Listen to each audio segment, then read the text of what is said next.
Okay, thank you. We'll get going with the public hearing. Most of the public hearing tonight is concerning the budget for next year. All persons are reminded that this session is being recorded on tape for the preservation of records. And you are asked when called upon to give your name and address and interest in the matter before the council. The interests before the council tonight are three ordinances and a resolution. An ordinance to levy taxes for the fiscal year coming starting July 1 through June 30th of 2016. Discussion of Ordinance 509, which is the ordinance to adapt the annual budget for the town of Hampstead for the same period, and a discussion of Ordinance 510, which is an ordinance to levy admissions and amusement taxes for the coming fiscal year, and then we'll have a discussion of a resolution of 2015-02, which is a resolution regarding the increase in water rates. So before we do all that, there's not a big crowd, and I know why you're probably here, but here's the town budget notes for next year for those listening online. The operating drivers this year, there's an increase of $60,000 basically for the stormwater remediation fee. While the rain tax was repealed, the fee didn't go anywhere. We still have to make the improvements necessary to meet EPA and MDE guidelines and mandates. That mandate results in a 1% increase in the property tax. We are increasing the property tax by 2 cents. We're going to hire a new police officer. That's about $50,000 with benefits to battle the ongoing opioid issue primarily. The other issue that has been ongoing is highway user revenue funding. We have $191,775, including a one-time grant of $146,000 in the budget for this year. Give you a little perspective, historically from 06 to 09, we got an average of $293,000 a year. Starting in 2010, that amount was reduced to $24,000, and we averaged $40,000 a year from 2010 to 2013. So you can see the impact from an average of 293. Governor Hogan has indicated his support for getting that funding back up to its more historical level of around $300,000. Which would hopefully be able to better meet our paving needs going forward. So between the increase in the police officer and the highway user funding and the storm water remediation, those are the primary reasons for the property tax increases and other increases, which I'll go through in a minute. Employees are getting a 2% raise. Included in the budget are funds for a police chief overlap for about 2 months. Ken has indicated that he's retiring as of May 1st next year. So we need somebody in to be learning while they're on the job, so they just don't come in and there's nobody there giving them the lay of the land. Roger Steger in our Public Works Department has indicated he's retiring on 4/1. Kevin Hand is his replacement, and of course he's been here for numerous years, so we don't anticipate an issue in that regard. So for the taxes, property tax increase of 2 cents to 22 cents, which is 10%.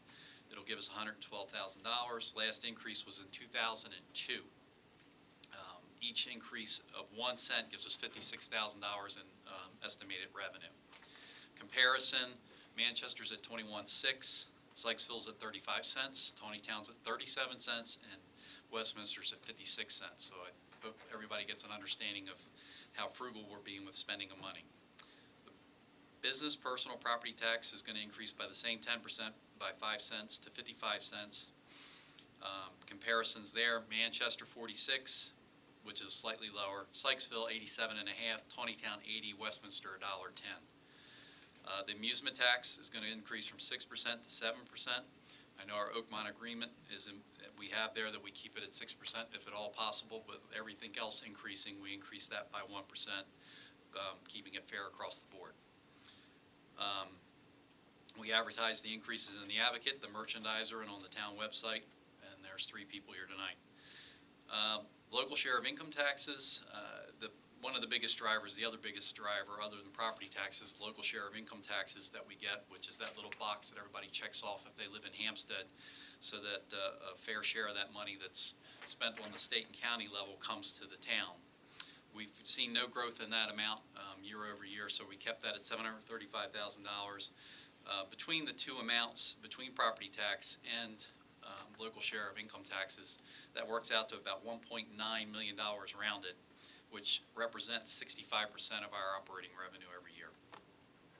That's the operating drivers on the general side. On the water side, we're going to increase water rates 5%. From what we can tell on our water rates, everybody does it a little bit differently, but we're on par with the other Carroll County towns. Our appropriations permit, I think everybody has notes that we've been extended to 2021 as far as our permits go. 580,000 gallons. We bring a couple other wells online. We'll be over 600,000 gallons a day. Our Public Works Department has been very good at getting some equipment, which is also in the budget, that we're going to have in our arsenal going forward, in our inventory going forward, which has helped detect water leaks, long-term water leaks, which has really improved the operating efficiency of our water system. So, but we think what that capacity is versus where our uses are, that we should be well served for the next 7 years. Forecast we got some positives on the horizon. Fuchs will start development. They're going to break ground next week. We're having a ceremony in the next week or two. That'll be completed by June of next year, fully operational by August of next year, which will add to the assessable value of the properties in the town. Iliano 2 is leasing up, which will also add it to our base, and we've got some new residential development, North Carroll Farms 5 on the north end of town, which will complete their site improvements this summer, and they've already started selling houses. Ryan is the home builder who's selling out of there. Harrell property along North Main Street is 17 units. We should have them fully approved. I think they want to start construction this fall, so they're also ready for the spring selling season next year.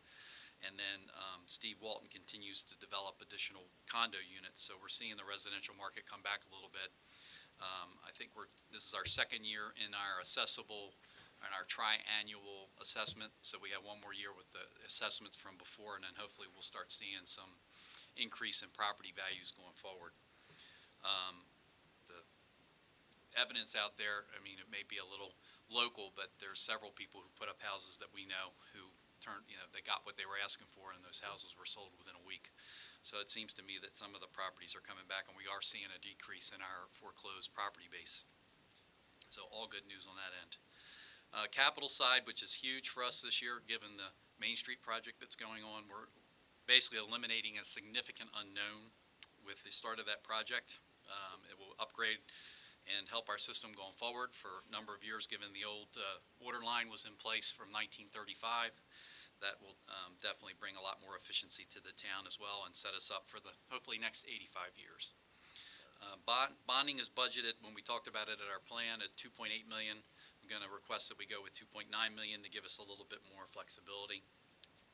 The goal basically is fiscal sustainability and resiliency. We want to be as insulated from the county and state cutbacks as much as possible, because they have had a negative impact, even though we've weathered the storm fairly well. We're still waiting for the HUR money to come back. So those are my comments related to the budget. Comments from anybody out there?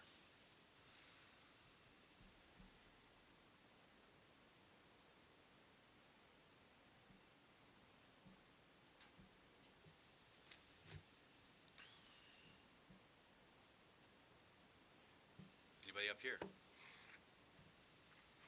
When we get into the meeting, I want to amend what we talked about, or what we introduced, to the $2.8 to $2.9 million that I talked about for the bonding, to give us some flexibility there.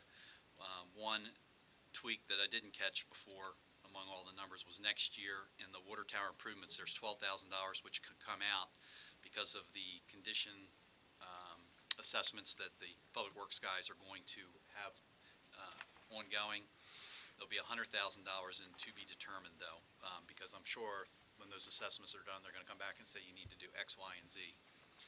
Understood. And then there's also, related to the emergency generators, we thought we were going to get them in this year. They're not going to come in this year, even though they're ordered and ready to go. So the $31,000 number for this year becomes $11,000 and change, and the $128 becomes $148 under the emergency generators, because we will actually acquire them with the grant that we have, and then do the 4 electrical upgrades all next year. And that'll change our reserve to $891,000 at the end of the day. So those are the only tweaks that I'm going to suggest. Okay. So you guys are mostly at the budget meeting. A lot to throw at you.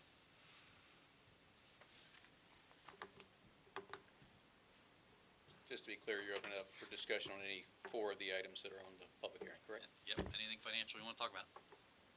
Does that include the ordinance on the amusement tax? Yes, sir. Okay, We were wondering why we were staring at you. okay, I was wondering. Any place you'd like me to be particularly? You're right there. Okay. My name's Chuck Holman. I live at 4,009 Brooks Road, and I'm the attorney for Oakmont Green Inc. And I'm representing them this evening to ask you to not increase the amusement tax from 6 to 7%.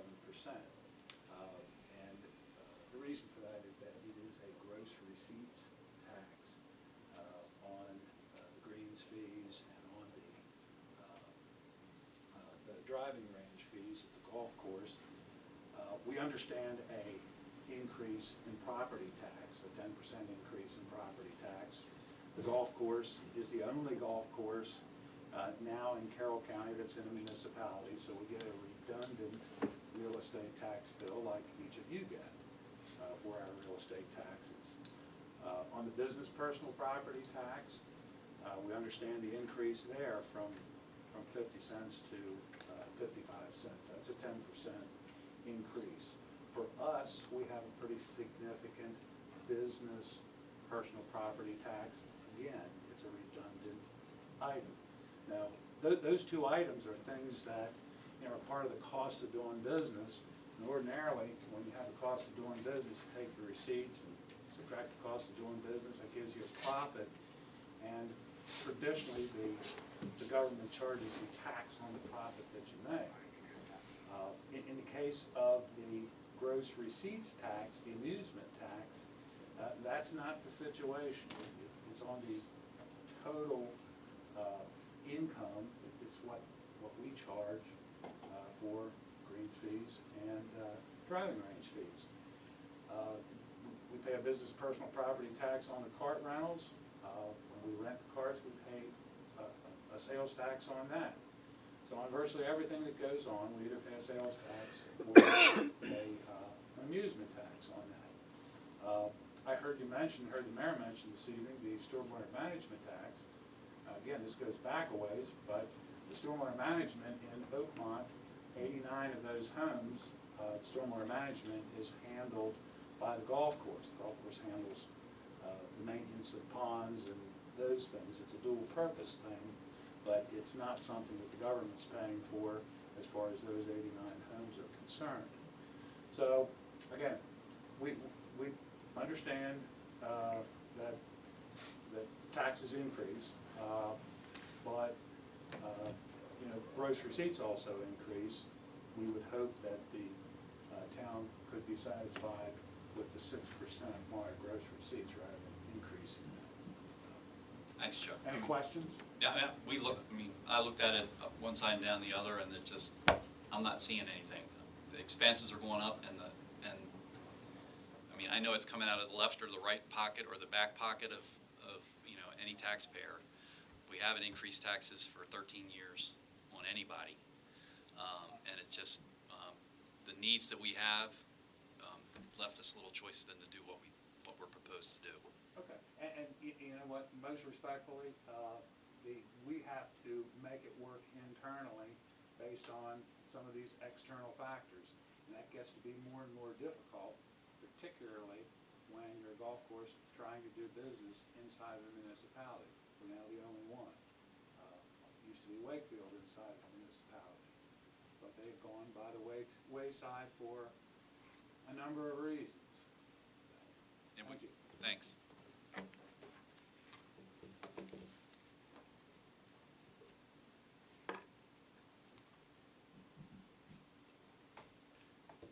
Anybody else? Anybody up here, anything? No. Going once, going twice. We'll close the public hearing.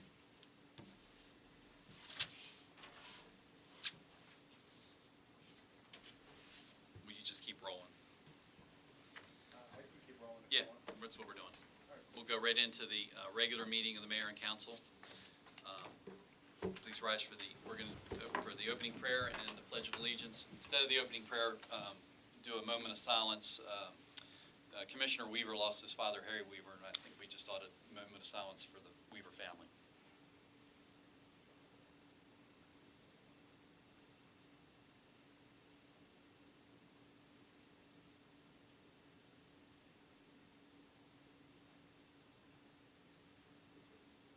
Thank you. Pledge. I pledge Allegiance to the flag of the United States of America and to the republic for which it stands, one nation, under God, indivisible, with liberty and justice for all. Hey, Tammy. Mayor Nevin. Here. Councilwoman Duff. Here. Councilman Renahan. Here. Councilman Rourke. Here. Councilman Thomas. Here. And Councilman Unruthby. Here. All right.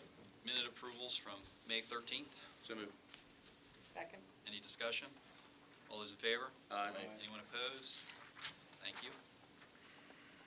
When you're ready, Tammy. Okay.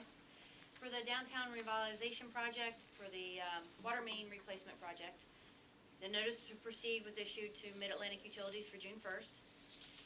And we're having our very first, well, we had a pre-construction meeting, as I mentioned last month, and then we're having our first monthly progress meeting on June 19th. After that, the progress meetings will be held monthly, the third Wednesday of every month. Right now, Mid-Atlantic Utilities is basically ordering materials, getting permits, and they're gonna be putting the schedule together this week. After that, the following 2 weeks, you should see people surveying the present utilities. You'll see them spraying the road and sidewalks, and you may see some pit testing.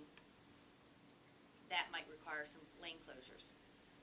And they've already received their lane closure permits and those type of permits that they needed. Now, the replacement, this project will take about a year, but the replacement of the utility poles will overlap with our water replacement project.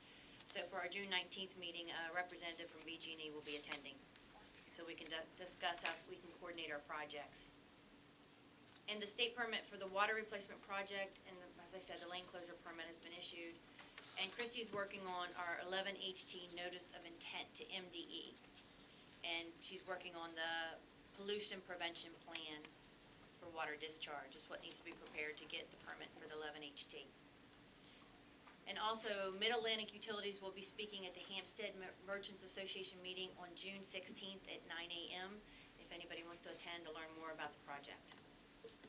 After we finish our water replacement project, then State Highway will be doing the streetscape.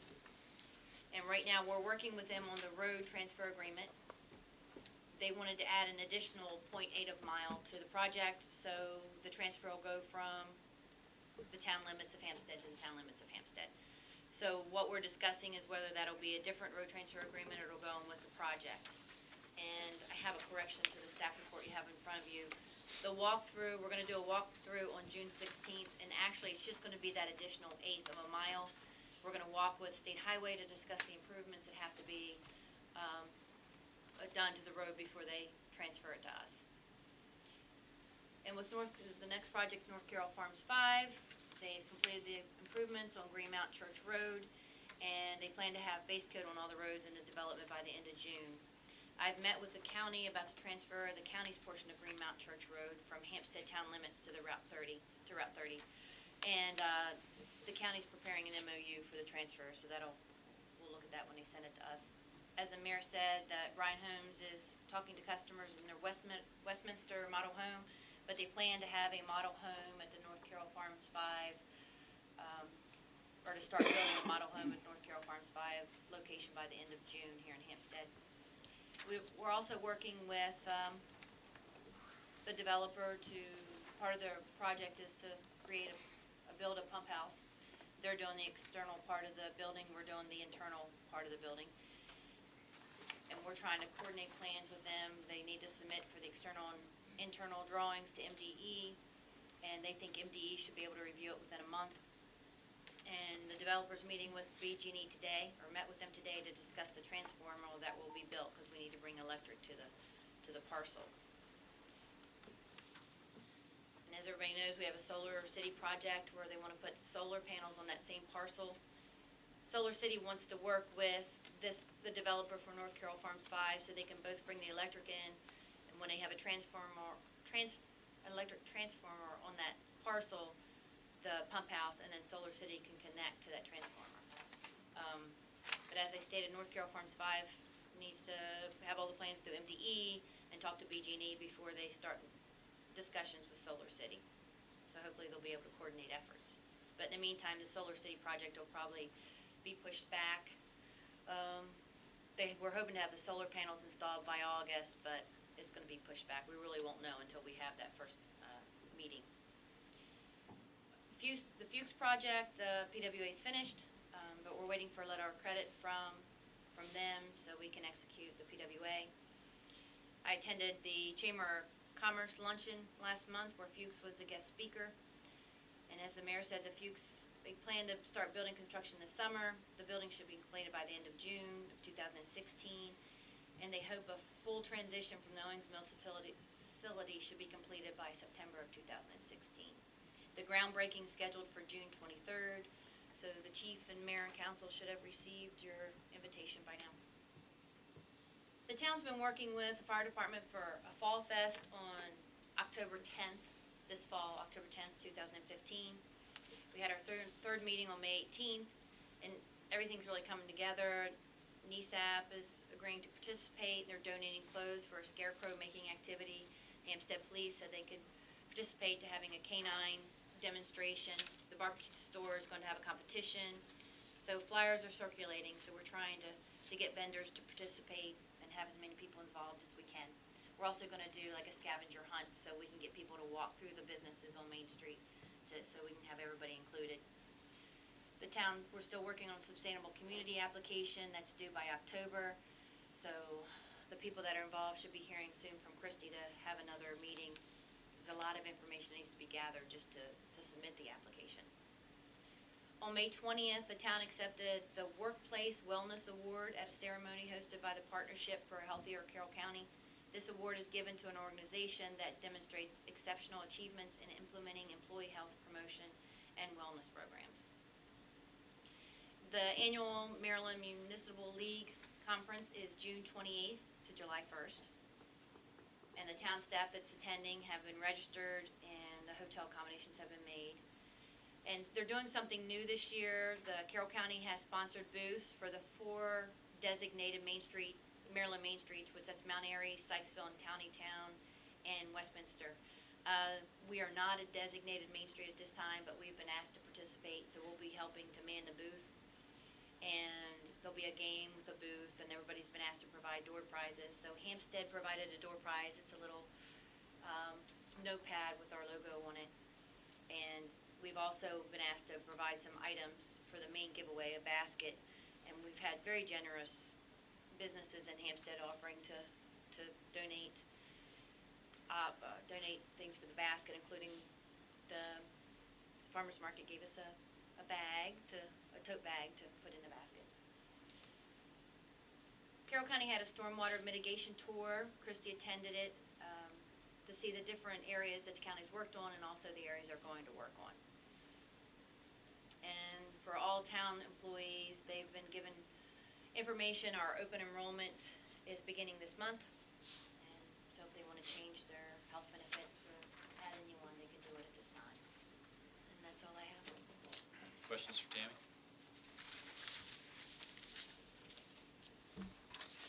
Marlene, you have good news, so we'll start with you. I do. I won't start with the best news, which was opening day, but the North Carroll branch of the Carroll County Public Library, on the Friday before the market opened, hosted a sneak preview day of the farmers market. We had 7 vendors took the time in the afternoon to participate, and actually 57 library patrons walked through. So even though I didn't have my clicker, I was making notes on how many people were coming through. So Sharon and I and Daryl Robertson, who is the branch manager over there, were really pleased with the reception. I think if we do this again next year, we'll do it either earlier in the week or the week prior, so that we get more participation from our vendors, because the bakers were freaking out. I'm baking, I can't be there. So, I think we'll do this again next year. One of our vendors brought Molly the lamb, and another one brought Marshmallow the goat, and they were the biggest hits of the afternoon, so it was a lot of fun. Now, the real good news is, opening day was a huge success. We had 21 vendors participate and over 1,100 customers shopped. I went back and looked, that's 200 more than last year, same day. So we were really pleased with that. The new vendors were very happy with the reception they received. And thank you, Mayor Nevin, for cutting the ribbon again this year. Next year, we'll have the kids hold it up higher, so you know. We're gonna get a ceremonial scissor. Those cost a lot of money, I checked those out. I have a lead. Oh, do you? Okay. And as Tammy mentioned, Sharon and I met with the representatives of the fire department regarding the Fall Fest. We're going to, as it gets later in the market season, we're going to approach each of our vendors at the market and see if their level of interest in participating in that, because they're always clamoring for, oh, you need to extend it. So this is their opportunity to be there another week. The Carroll County Health Department, the partnership, is going to do one of their Walk at Carroll events. And they're going to be walking the farmers markets in the county. And they have included the Hampstead Market. We've got this really colorful flyer. Maybe I can leave one for Lorena to put up in Town Hall. I'll get it in the library, the post office. June the 27th is the Hampstead Market date for the Walk Carroll event. And representatives from the health department will be there to show people how much fun it is to walk and to try and get people in the habit. And I attended the May 21 board meeting of the Human Services Program of Carroll County, and that was my May. That was my May. Busy enough. Into June. Yes, thank Wayne? you. The Hampstead train station opened up on Hampstead Day. It's also the first day of our flea market. We have a flea market the fourth Saturday of every month. We did really well on our flea market. Seems everybody was looking for Hampstead Day, and we were the only entertainment in town. So that worked out really well for us. This past Saturday, we attended Hampstead School Alumni. We house all the pictures of the graduating classes that are known to exist at the train station. And so each year we bring up whatever the year is. This year it ended in 5, so we brought up the 35, 45, and 55 class pictures. Had a really good time there. It was a nice luncheon. And we're open for business every Saturday, 9 to 3. For the Tree Commission, I should have some names to submit to the mayor before the July meeting, so that hopefully we can get some people onto the Tree Commission in July. And also, we're already in process of planning a tree planting with North Carroll Farm Section 4. Good. So they contacted me. I've got their desired areas, going to compare it to the maps. There's an active Boy Scout troop in the area that might be a good addition to the tree commission. 790? I don't know, it's Rob Kirby's group. Yep. Yeah, they actually participated with us when we did the tree planting down Lower Beckleysville Road, and we planted that large half-acre site. That was a good time. Yeah.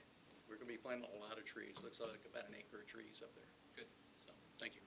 All right, Jim, Okay, first one. first one.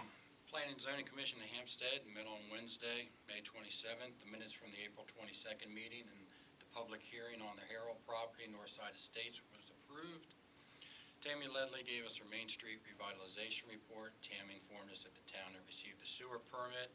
Was still waiting on the water permit. A lot of this section's been updated. She did it today in the staff report. But as soon as we receive that, they can proceed with the water main replacement project and hope to begin work by the end of June. Water main replacement project will take approximately 12 months, and Main streetscape will begin shortly thereafter. There'll be some overlap in the work as BG&E may begin moving gas lines and utility poles sooner. Michael Domar from WJ Strickler Signs, representing True Value Hardware and Hampstead Auto Parts, made a sign request to replace the existing True Value sign with a new variable message LED sign. All sides agreed that the existing sign had been grandfathered in when the ordinance had been passed permitting variable message signs only to schools and fire departments. Mr. Domeyer and True Value was under the assumption that the grandfather clause allowed him to replace the existing sign with a new sign with updated technology. Planning and Zoning Commission informed him that the existing sign was grandfathered in and a new sign was against the town code. No motion was made to approve the sign, and the request was denied.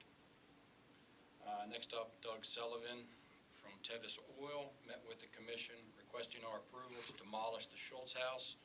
The Schultz House is the white Victorian which sits behind the Jiffy Mart. Technically, Tevis Oil did not need the town's approval to demolish the house, but they just wanted to make us aware of their plans and hoped we would agree that this was their only option. Previously, Tevis has tried to sell the house, and then they even offered to give the house away, with the new owner responsible just for the cost of moving the house. Unfortunately, the cost of moving the house was way too prohibitive for anyone to take the house. They mentioned that just to take down one line, electric line overhead, was over $1,000. So you can imagine trying to move that. Mr. Sullivan informed us that the demolition would be done by Detail, which was a nonprofit organization which will reclaim all the lumber and reuse and recycle as much of the house as possible. Everyone was in agreement that Tevis Oil had exhausted all avenues to save the house, and this was their last option. Demolition will be completed by September the 30th at the latest. Clark Schaefer, representing the Patmos Property LLC, came forward with a request to amend Hampstead's master plan to add the Patmos property as a designated future annexation area. Patmos property, it's approximately 32 acres of land situated just north of the South Circle, the bypass. It's the land between the bypass and Business Route 30 and runs from the circle up to the south end of Joseph A. Bank property. Their future vision for the land, if annexed into the town, would be for a rezoning classification of restricted industrial and commercial. As this was just the first step in a very long process, the commission gave Mr. Schaefer and Patmos property the recommendation to move forward with the project, continue to talk with the town and county, and get all the processes in place to begin with this project. Andrea Gerhard from the Carroll County Bureau of Comprehensive Planning was next. Andrea was present to provide us with the spring 2015 amendment of Carroll County Water and Sewer Master Plan. The biggest change to the water master plan was moving the Harrell property from a future water service area to a priority water service area. Basically what that does is that moves it from being the water being supplied 7 years or more out to being from a 0 to 6 year process. The major change to the sewage master plan was to change the outfall of the Hampstead wastewater treatment plant to a new location. No one title moving the outfall from the Piney Road property to the BTR property by Black & Decker. And the outfall, the cleaned water, instead of going to Loch Raven Reservoir, will now flow into Liberty Reservoir. This move will also allow for more capacity to be treated in the future. Andrea also informed us of some sewage zoning classification changes in the master plan for the North Carroll Business Park area, basically moving the south end of the park into priority status, moving the north end of the park into a future status. A motion was made to agree that the spring 2015 Carroll County Water and Sewage Amendment was consistent with the Hampstead Master Plan. That motion was made, seconded, and all were in agreement. Bobby Moser, the county planning liaison to Hampstead, came forward to get our approval on the Hampstead information included in the 2014 Carroll County Annual Planning Report. We'd previously given a draft of this report at the April meeting. We'd all had a month to look it over. No one found any errors. Tammy also added the Public Works over, reviewed the report and found no errors. A motion was made to approve the Hampstead information in the 2014 Annual Planning Report. It was seconded and all were in approval. Bobby also thanks Sharon Callahan and Tammy Ledley for attending the kickoff meeting of the Joint Planning Commission. Bobby stated there will be more joint commission meetings in the future and hoped we would attend. A request for any other business was presented. There were no requests. A motion to adjourn was made and the meeting was adjourned at 8:12 p.m. Full agenda. Full Thanks. agenda. You're welcome. Joe? Okay. Grant information, Sugar Maple Park, the tot lot upgrades and expansions were completed on the 27th of May. We'll be purchasing 2 additional benches to be installed hopefully by the end of the month. Playground specialist will be back out to cut some control joints on the sidewalk soon. Hampstead Municipal Park, we should hear something about the exercise grant in the next few months. Sugar Maple Park, new swings were installed at the park. And also Hampstead Municipal Park, new volleyball nets have gone up and the court was cleaned up. Public Works is also working on getting the vault bathrooms back in working order after the vandalism. They are hoping to have the septic cleaned out in the next week or so, and then they will work on the door. We are working with the vendor on ordering all the other damaged parts. And that's all I have. Thanks.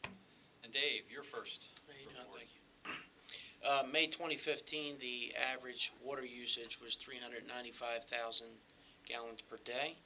June 2015, average water usage so far has been 374,000 gallons per day.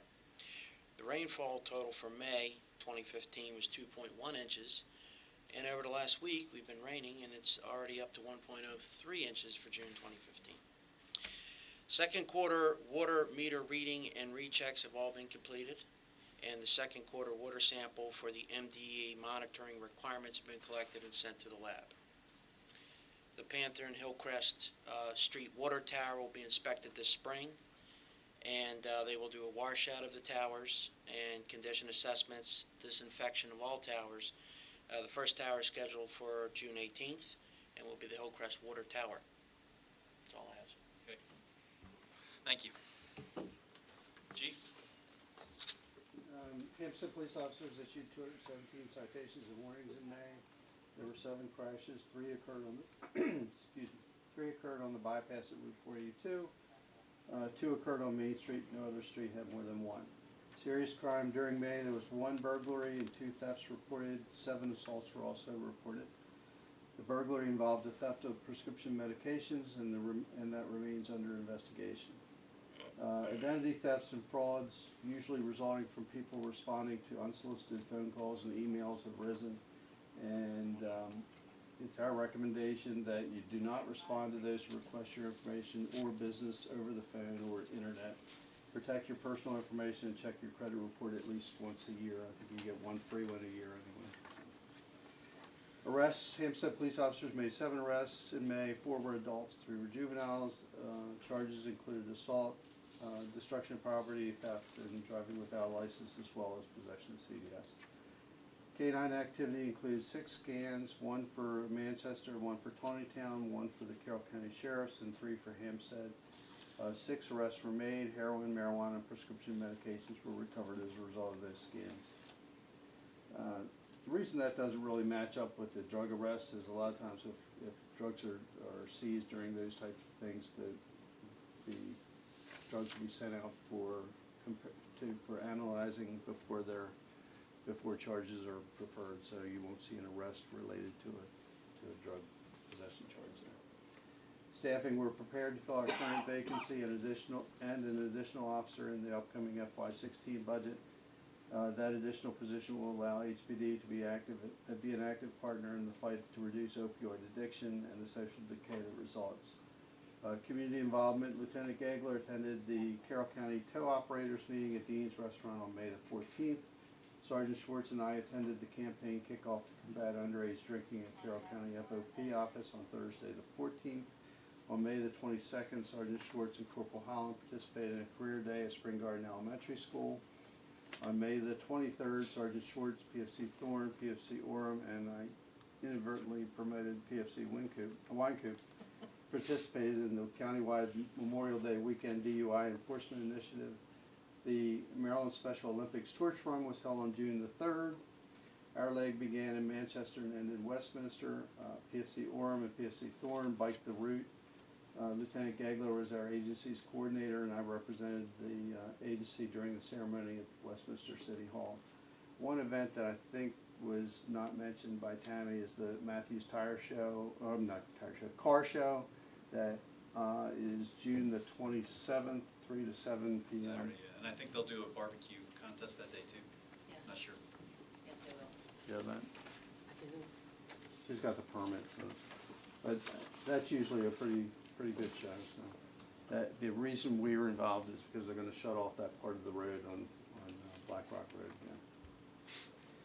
Opioid issues, 2 more tragedies involved our area's drug abusers since we last met. One died in New Jersey by unknown means, and the other attempted suicide on June the 7th.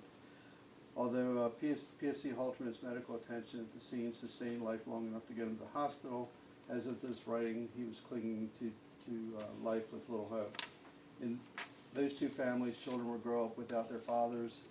Again, deaths of opioid abusers don't make headlines and aren't reported as major crimes. Nonetheless, they do. Nonetheless, the decay of families as well as the impact upon once vibrant communities is a real concern. Award ceremony to end on a high note. On June the 4th, the Criminal Justice Club at Carroll Community College held their first annual Law Enforcement Appreciation Day at the Scott Center. Officers from across the county were honored with awards for outstanding public safety, including PFC Russell Halterman of Hampstead Police Department. Additionally, Cindy and Phil Milliken received an award for their great work in combating impaired driving with Catherine's Cause. Congratulations to PFC Halterman and the Mullikens on behalf of the department. That's it for me. Questions for Chief? The one you mentioned, the one overdose, was, that was in the town? That was an attempt suicide. It wasn't an overdose. All right, got it. All right, my report. A little bit of everything. Excuse me, May into June's a busy month. North Carroll's graduating their high school seniors, and they had their annual awards. We give them $2,000 scholarships. This year's award winners were J.T. Weitzel and Emily Keith. And we also had a Carroll County Maryland Municipal League award winner. First time in my recent memory. That's all 8 towns. And Rachel Deal won that award. So we had 3 winners from North Carroll, which is good. I attended North Carroll High School graduation on Sunday, which I think they do a great job. Neat, crisp, in there and out in the hour and 25 minutes with 177 graduates this year. The day before was, Marlene mentioned, was the Hampstead Farmers Market, which was really well attended, and it was a great day. Went from there right into the fire hall with Wayne and the Hampstead School reunion. I think there were 135 former Hampstead School people there. People still who live local, but then there were folks coming back from as far away as Florida, Tennessee, New Jersey. It's really quite an afternoon. They really look forward to that. Wayne and I are invited to speak briefly. I basically give them an update, which you sort of already heard. But, a lot to do about Main Street and quelling any rumors they're hearing, and giving them the timing on what's going on in their old hometown. They seem to be very appreciative of it and all, and it's a neat event to attend. Let's see. We had on the not so good side, we had a meeting with Dave Greenwald in the Northern News. It was Ryan Warner, myself, and Haven Shoemaker. You may have noticed that the Northern News isn't showing up in your mailbox, and that's because he's not able to make ends meet with the pricing of ads versus other publications. So there was a meeting to go back and forth, little ideas as to maybe make things work. I think Dave is going to have something out this week, as I understand it, but after that, I'm not sure. Whether you read it or not, I think it comes to every door from Upper Code to the Pennsylvania line. I don't think any other publication in Carroll County has that circulation. The 15th, next Monday, we're going to attend the annual joint Carroll County, Frederick County MML chapter meeting, which will be down in Mount Airy. That's always a good meeting. At the end of the month, it was already mentioned, we'll be attending the MML Summer Conference so we can get updated. I know there's a lot of topics related to law enforcement this year with the recent rioting in Baltimore City, amongst other things. There's always an economic update by Anabon Basu. There's another one, and of course, how to deal with the press. There's lots of good topics, especially with the new guy sitting up here. It'll be time well spent. And then it was already mentioned the Fuchs groundbreaking on Tuesday, the 23rd. We've all been invited. They've asked me to do a brief speech, and I will, minute, 90 seconds, something like that. But they're really, the Economic Development Group of Carroll County, rightly so, playing this one up. That's a big win for Carroll County and a big win for Hampstead. 150 jobs, $30 million investment. So I think that'll really help our bottom line, but more importantly, 150 jobs, basically offsetting a lot of the jobs that were already been lost by the Joe Banks merger. So that's it for my report. Unfinished business, is there any? And on the new business. First one is the award the bid for paving and patching of various town roads. We had 3 bids. Low bidder was White Pine Paving at $83,985. I motion to accept the bid from White Pine Paving in the amount of $83,985. Second. Take your pick. Any discussion? All those in favor? Aye. Anyone opposed? Thank you. And as sometimes we have to do at the end of the year, we have to amend our budget from last year because of our issue with snow removal costs being well above budget this year because of our lovely winter. Cheryl's recommending that we transfer $23,000 from our reserve to the snow removal operating expense account due to the harsh winter conditions. Basically, we were over budget by exactly that amount of money. It drops our reserve for the year from $234,000 by $23,000 down to $211,000. So moved. Second. Any discussion? All those in favor? Aye. Anyone opposed? Next, our Planning and Zoning Commission, Clay Fisher's term is up for renewal. I think he's done a really good job. He enjoys government work, and on top of that, he's a young guy, and you need less people with gray hair involved in town government. So his reappointment will be, not to pick on anybody, his reappointment will be for a term of 5 years. Make a motion to accept the reappointment of Clay Fisher to the Planning and Zoning Commission for a term of 5 years. Second. Any discussion of Clay's reappointment? All those in favor? Aye. Anyone opposed? I'm trying to develop a bench. Now we'll have an opening on planning and zoning. I don't know if you all know, but Mike Mays, after many, many years on our ethics commission, he's moving on. They sold their house. They're one of those people that sold their house in like 3 days. And then we've got Board of Zoning Appeals, a couple of openings there too as well. So I'll be reaching out to people and I'll give you a heads up and let you know who is likely to say yes. It's not as easy sell as it used to be. All right, any other new business? All right, on to the ordinance and resolutions to talk about what we talked about in a public hearing.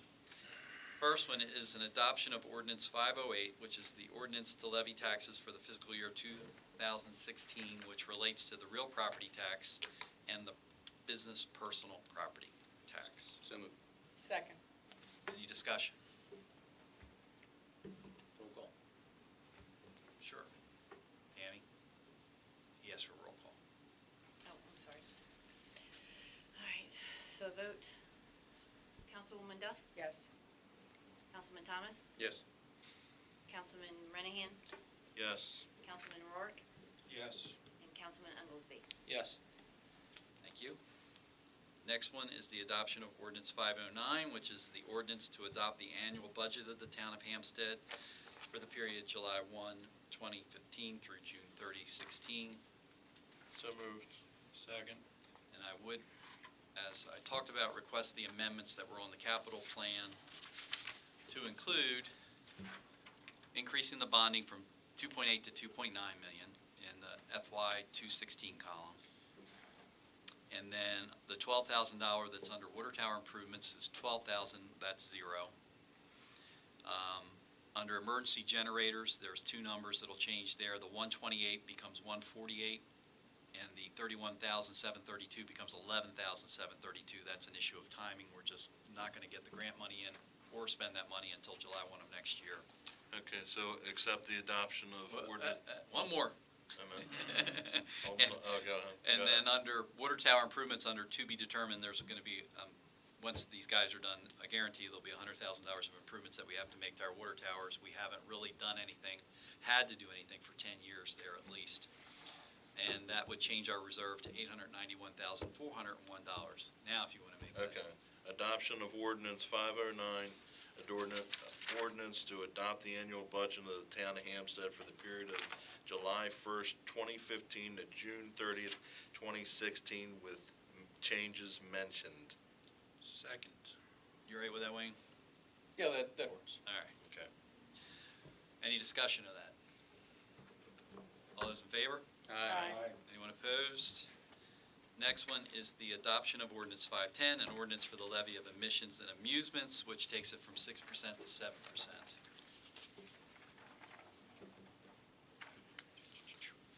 Make a motion to adopt ordinance 510, and ordinance for the levy of admission and amusement taxes for fiscal year 2016.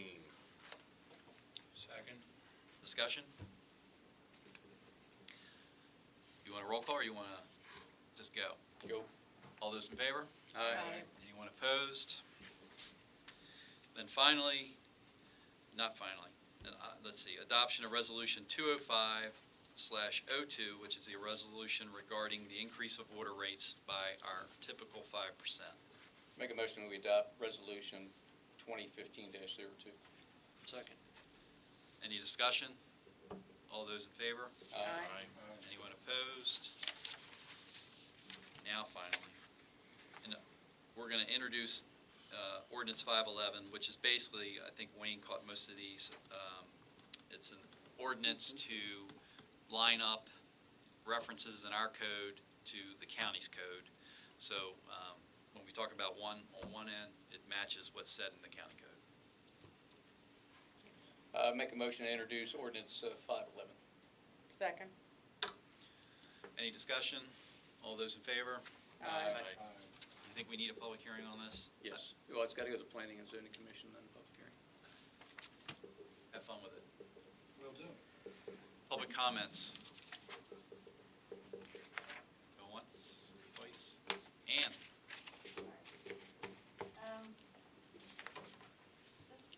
I was going through some things. I know at one point you had suggested a pay-as-you-go trash collection. It was where I think you talked about that the residents of Hampstead would actually pay for the trash and try and get them to recycle more. Has that been like put on a back burner? Has it been forgotten? no, we always, in every newsletter we do, we're always promoting recycle, recycle, and more recycle. I know, but I saw in an article that they actually were doing it in Prince George County. They're Meaning- actually having them, I guess, I don't know how they weigh it or anything like that. We're not gonna have our contractor weigh I can't imagine what our fee would increase if they had to weigh every trash can that they took in. That's all. I just wanted to know if that was an idea that, you were contemplating. Other than a couple of municipalities, I don't know how big they are, I'm not aware of widespread use of that, because I guarantee if we did that, our $300,000 becomes something significantly higher. Next one is the bulk trash days. Mhm. Community yard sale, yeah. Yeah, well, that too, but I was wondering if maybe somewhere along the line, do you partner with like Goodwill, or does it all go to the landfill, or is there something that you might be able to do with that, so that maybe they come by and pick up the stuff? Because I see couches that are not bad, and even in Oakmont, and chairs and stuff like that, that they're not gonna do anything with them. We haven't really put out a call for that, not a bad idea, but I can tell you, as soon as I put something out, 90% of the time, somebody's in a pickup truck and it's Scrap man. Oh, gone. yeah, I see them, we watch On them Friday as soon as it gets dark, but I just thought that maybe that might be something that they could come like that Friday, Goodwill. And or compete something. with the guys in And the compete with the pickup guys trucks. before it gets dark. Okay, last but not least, there was an article in the paper about the ethics, okay? Can you please explain to me why you haven't kinda like worked with the state? I mean, that's what they said, so I'm asking, please It's, explain to me. there's Gaithersburg, Westminster, Mount Airy, us, it was also St. Michael's and a couple others. In general, I think it's intrusive for what we do and what we get paid. I think it's had a chilling effect on government involvement, and it's been evidenced here. As soon as that law was passed, 2 of the 3 people who were on our ethics committee said, we don't want any part of that. So that's primarily one reason. It's arbitrary. Some towns have to comply, others don't. They don't publish what those guidelines are. I don't think you get any better representation as a result, and I think you get less. And as I said in the article, as we continue to talk to Westminster and Mount Airy and Gaithersburg, and actually, dependent on what was said in the article, we're in conversations with the state board. That's what I was asking, because they told us, in the article, they said that you're not, so I was. We haven't submitted, and what he didn't make a distinction of is we haven't submitted an updated ordinance for them to review, but there's been plenty of letters that have gone back and forth. And Westminster, some of the bigger towns have taken on let's say, a larger role in that. And Gaithersburg is like one of 60,000 people. That's a pretty big town. And then several counties haven't complied either, same issues. Every year it goes, it's on, like the Highway User Fund revenue, it's on Maryland Municipal League's priority list that you need to look at this. But it's trying to get the legislators to understand that what they're getting paid versus the de minimis amounts that most of the folks up here are getting paid, that it's really two different leagues. It should be two different sets of rules. One doesn't cover all. And I think it was a knee-jerk reaction to what one particular person did in Prince George's County. So, It always is on the minority. yeah, well, so we'll continue to work with it, and we'll adjust accordingly. Okay, thank you. Mayor, I forgot something under new business. It came up again. We've discussed this many times, but the free papers, I've been hit by a couple people in the last week. The free papers being put in the yards, wanting to know if we could do anything to stop it. And we've discussed this a number of times, and it was suggested maybe that they have to have permission to put a free paper into your yard before you can do it. I don't know, well, let's ask what happens. That'd be a good topic to bring up down at MML. Yeah. And send in a request to their research folks, what other towns have done with that. Yeah. All right. Good questions. Any other comments? Motion to adjourn. So move. Second. All in favor? Aye. Thank you all.